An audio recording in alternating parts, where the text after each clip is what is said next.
Assalamualaikum warahmatullahi wabarakatuh.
Nama saya Minasana. Saya di sini akan membuat video mengenai tentang pendidikan anti korupsi untuk memenuhi salah satu tugas mata kuliah pendidikan kewarganegaraan.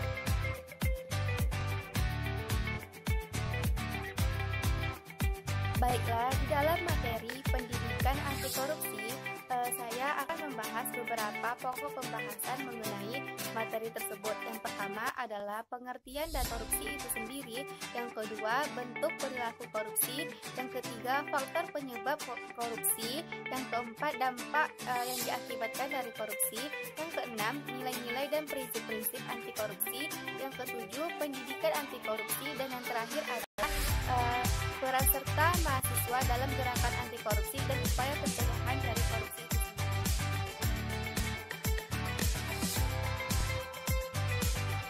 Baiklah, yang pertama adalah mengenai apa itu pengertian dari korupsi. Korupsi sendiri berasal dari bahasa Latin yang dapat diartikan sebagai sebuah tindakan pejabat publik, baik politis maupun pegawai negeri, yang terlibat dalam tindakan yang secara tidak wajar dan tidak ilegal menyalahgunakan kepercayaan publik yang dikuasakan kepada mereka untuk mendapatkan keuntungan secara sepihak. Dari sudut pandang hukum, tindak pidana korupsi secara garis besar memenuhi unsur-unsur sebagai berikut. Yang pertama, perbuatan melawan hukum. Yang kedua, penyalahgunaan kewenangan, kesempatan, ataupun sarana. Yang ketiga, memperkaya diri sendiri, orang lain, atau korporasi. Dan yang terakhir adalah merugikan keuangan negara atau perekonomian negara.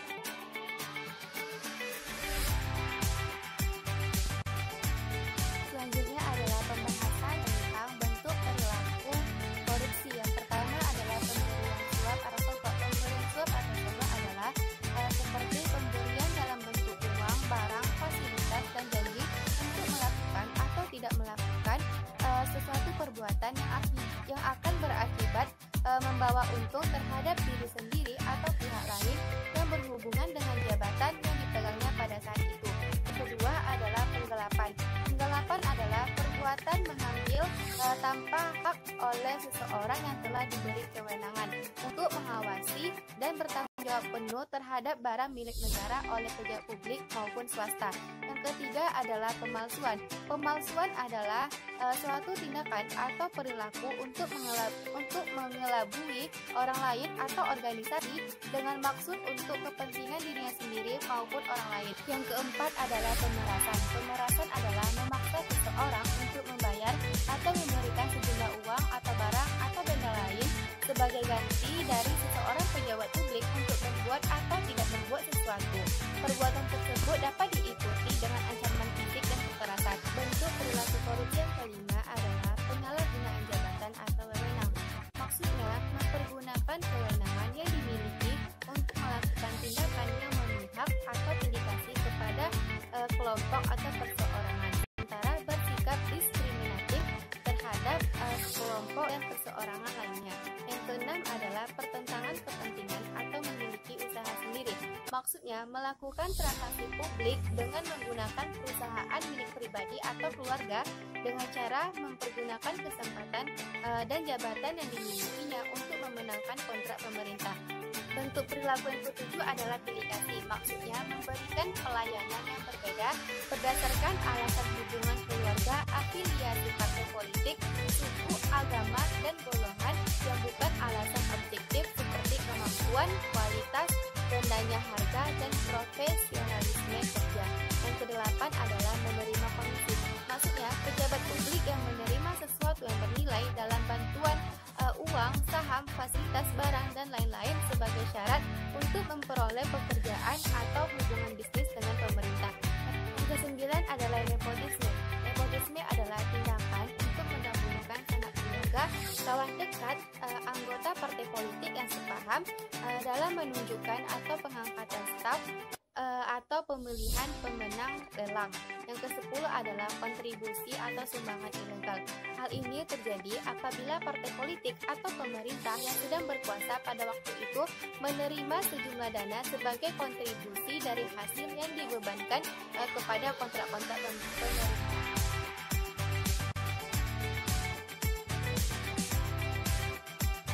Selanjutnya adalah pokok pembahasan mengenai faktor penyebab dari korupsi tersebut.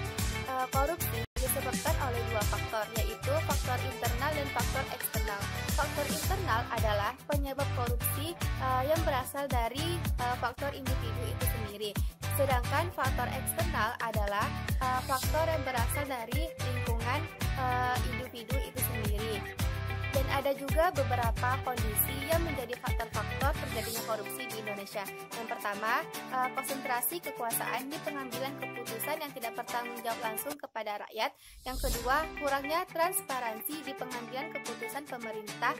Yang ketiga, kampanye-kampanye politik yang mahal dengan pengeluaran yang lebih besar dari pendanaan politik yang normal. Yang keempat, proyek yang melibatkan jumlah uang rakyat dengan jumlah yang besar. Yang kelima, lingkungan tertutup yang mementingkan diri sendiri atau jaringan teman lama. Yang keenam, lemahnya ketertiban hukum di Indonesia. Yang ketujuh, lemahnya profesi hukum di Indonesia. Yang kedelapan, kurangnya kebebasan berpendapat dan kebebasan media massa. Dan yang terakhir adalah karena gaji pegawai pemerintahan yang sangat kecil.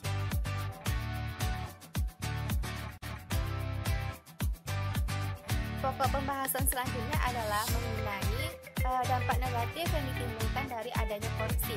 Yang pertama adalah dalam bidang demokrasi. Korupsi menunjukkan tantangan serius terhadap pembangunan. Di dalam dunia politik, korupsi mempersulit demokrasi dan tata pemerintahan yang baik dengan cara menghancurkan proses formal. Korupsi di pemilihan umum dan di badan legislatif mengurangi akuntabilitas dan perwakilan di pembentukan kebijaksanaan. Korupsi di sistem pengadilan menghentikan ketertiban hukum, dan korupsi di pemerintahan publik menghasilkan ketidakseimbangan dalam pelayanan masyarakat. Secara umum, korupsi mengkikis kemampuan institusi dari pemerintahan karena mengabaikan prosedur, penyedotan sumber daya, dan pejabat diangkat atau dinaikkan jabatannya bukan karena prestasi. Pada saat yang bersamaan, korupsi mempersulit legitimasi pemerintahan dan nilai demokrasi seperti kepercayaan dan toleransi. Dampak negatif dari adanya korupsi yang kedua adalah terjadi dalam bidang ekonomi. Korupsi juga mempersulit pembangunan ekonomi dan mengurangi kualitas pelayanan pemerintahan. Korupsi juga mempersulit pembangunan ekonomi dengan membuat distorsi dan ketidakefisienan yang tinggi. Dalam sektor privat, korupsi meningkatkan ongkos niaga karena kerugian dan pembayaran ilegal. Ongkos manajemen dalam negosiasi dengan pejabat koruptor dan resiko pembatalan perjanjian atau karena penyelidikan. Walaupun ada yang menyatakan bahwa korupsi dapat mengurangi ongkos atau niaga dengan mempermudah birokrasi, Walaupun ada yang menyatakan bahwa korupsi mampu mengurangi ongkos atau niaga dengan mempermudah birokrasi, konsensus yang baru muncul berkesimpulan bahwa ketersediaan sogokan menyebabkan pejabat untuk membuat aturan-aturan baru dan hambatan baru, di mana korupsi menyebabkan inflasi ongkos niaga. Korupsi juga mengacaukan lapangan perniagaan. Perusahaan yang memiliki koneksi dilindungi dari persaingan dan sebagai hasilnya mempertahankan perusahaan-perusahaan yang tidak efisien. Dampak negatif yang terakhir dari adanya korupsi adalah dalam bidang kesejahteraan umum negara. Korupsi politis ada di banyak negara yang akan menyebabkan memberikan ancaman bagi warga negaranya itu sendiri. Korupsi politis berarti kebijakan pemerintah seiring menguntungkan pemberi sogok, bukannya rakyat luas. Satu contoh lagi adalah bagaimana politikus membuat peraturan yang melindungi perusahaan besar namun merugikan perusahaan-perusahaan kecil. Politikus pro-bisnis hanya mengembalikan pertolongan kepada perusahaan besar yang memberikan sumbangan besar kepada kampanye pemilu mereka.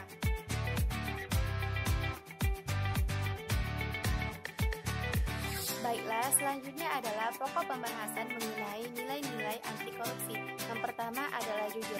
Jujur didefinisikan sebagai lurus hati, tidak berbohong, dan tidak curang. Jujur adalah salah satu sifat yang sangat penting bagi kehidupan mahasiswa. Tanpa sifat jujur, mahasiswa tidak akan dipercaya dalam kehidupan sosialnya. Yang kedua adalah disiplin. Disiplin adalah ketaatan atau kepatuhan kepada peraturan. Disiplin adalah kunci keberhasilan semua orang. Ketekunan dan konsisten untuk terus mengembangkan potensi diri yang membuat seseorang akan selalu mampu memberdayakan dirinya dalam menjalani tugasnya. Yang ketiga adalah tanggung jawab. Tanggung jawab adalah keadaan wajib menanggung segala sesuatu atau kalau terjadi apa-apa boleh dituntut, dipersalahkan, dan diperkarakan. Segala tindak tunduk dan kegiatan yang dilakukan akan dipertanggungjawabkan sepenuhnya kepada Tuhan Yang Maha Esa, masyarakat, negara, dan bangsanya. Nilai-nilai anti korupsi selanjutnya adalah adil. Adil dapat diartikan sebagai sama berat, tidak berat sebelah, dan tidak memihak.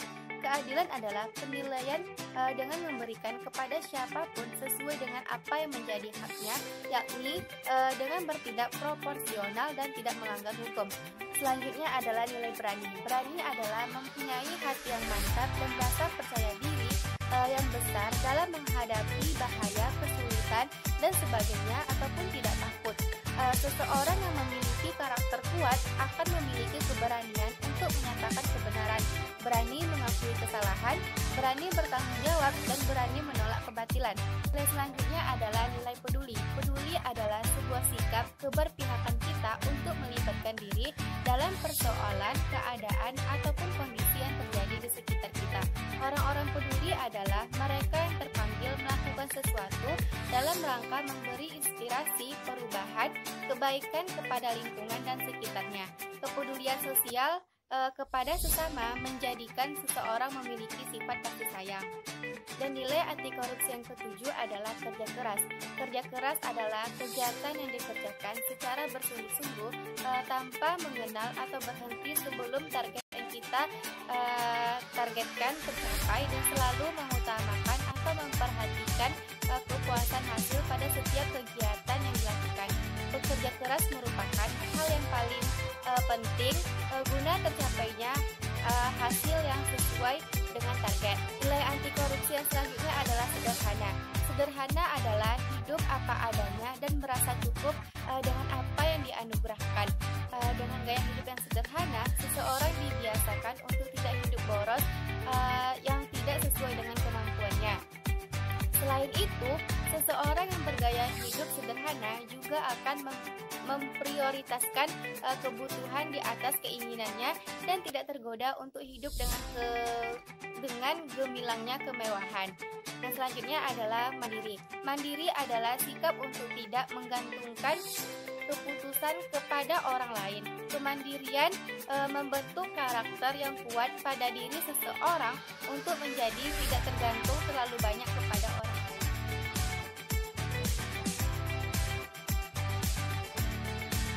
Pembahasan selanjutnya adalah mengenai prinsip-prinsip anti korupsi. Yang pertama adalah akuntabilitas. Akuntabilitas adalah kesesuaian antara aturan dan pelaksanaan kerja. Semua lembaga mempertanggungjawabkan kinerjanya sesuai dengan aturan main, baik dalam bentuk konvensi maupun konstitusi, baik pada level budaya maupun pada level lembaga. Akuntabilitas publik secara tradisional dipahami sebagai alat yang digunakan untuk mengawasi dan mengarahkan perilaku administrasi dengan cara memberikan kewajiban untuk dapat memberikan jawaban kepada seluruh otoritas eksternal. Selain itu, akuntabilitas publik dalam arti yang lebih fundamental merujuk kepada kemampuan seseorang terkait dengan kinerja yang diharapkannya. Prinsip yang kedua adalah transparansi. Prinsip transparansi sangat penting karena pemberantasan korupsi dimulai dari transparansi dan mengharuskan semua proses kebijakan dilakukan secara terbuka sehingga segala bentuk penyimpangan dapat diketahui oleh publik. Transparansi menjadi pintu masuk sekaligus kontrol bagi seluruh proses dinamika struktur kelembagaan. Dalam bentuk yang paling sederhana, transparansi mengacu pada keterbukaan dan kejujuran untuk saling menjunjung tinggi kepercayaan karena kepercayaan, keterbukaan, dan kejujuran ini merupakan modal awal yang sangat berharga bagi semua orang untuk melanjutkan hidupnya di masa yang akan datang. Prinsip yang ketiga adalah kewajaran. Prinsip kewajaran ini ditunjukkan untuk mencegah terjadinya manipulasi dalam penganggaran baik dalam bentuk markup maupun ketidakwajaran dalam bentuk lainnya.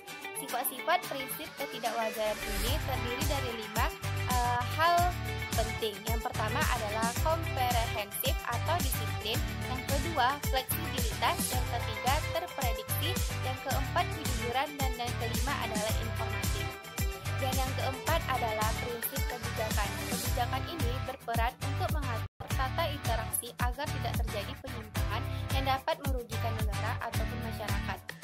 Kebijakan anti korupsi tidak selalu identik dengan undang-undang anti korupsi, namun bisa berupa undang-undang kebebasan mengakses informasi, undang-undang desentralisasi, undang-undang anti monopoli maupun lainnya yang dapat memudahkan masyarakat mengetahui sekaligus mengontrol terhadap kinerja dan penggunaan anggaran negara oleh para pejabat negara.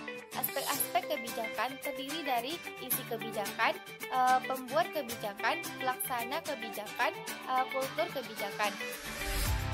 Kebijakan anti korupsi akan efektif apabila di dalamnya terkandung unsur-unsur yang terkait dengan persoalan korupsi dan kualitas dari si kebijakan tergantung pada kualitas dan integrasi pembuatnya. Kebijakan yang telah dibuat dapat berfungsi apabila didukung oleh aktor-aktor penegak kebijakan yaitu kepolisian, kejaksaan, pengadilan, pengacara, dan lembaga pemasyarakatan.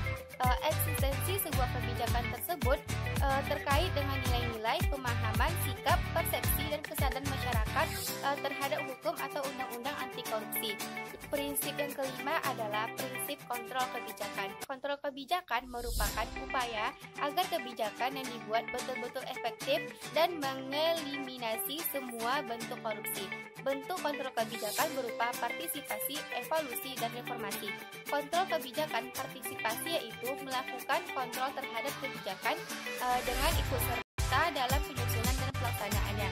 Kontrol kebijakan evolusi yaitu dengan menawarkan alternatif kebijakan baru yang dianggap lebih layak. Dan yang terakhir adalah kontrol kebijakan informasi, yaitu mengontrol dengan mengganti kebijakan yang